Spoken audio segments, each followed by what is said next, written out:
We know that martyrdom is the ultimate act of surrender and sacrifice to the Lord. It's in martyrdom that those who give of themselves in that way are drawn most closely to the cross of Christ. And it's the ultimate act of not doing one's own will, but doing God's will, because no one would wish such a path.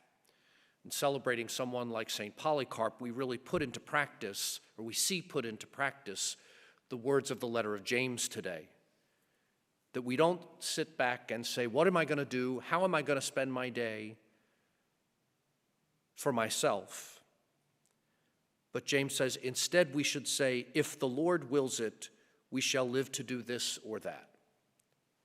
James is simply pointing out that the first thought we should have is, Lord, what is it that you want me to do for you today? We utter it in the Lord's Prayer, thy will be done.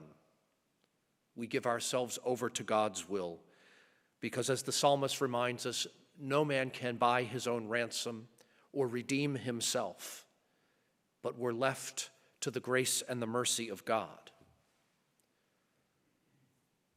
There's more to what's going on with God's plan than what we can see. And the disciples struggled with that. They come to Jesus today saying, we saw someone who we don't know who was out proclaiming your name. Should we stop him? And Jesus is saying, no, that's that person's call. There's more than what you can see going on.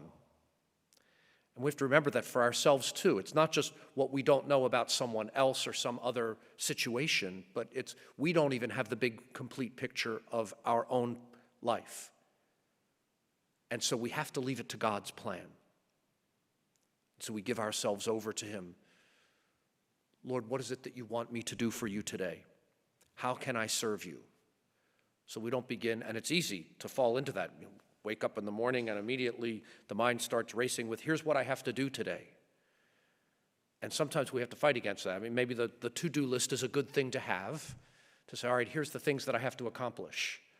But in the middle of that, starting the engines and the mind racing in the morning, somewhere in that mix needs to be, Lord, what is it that you need me to do today? And maybe some of those things that enter into our hearts as we listen to the Lord might steer us, not that we shouldn't do the things on the to-do list, but that we need to make the priority listening for what God's will might be for us.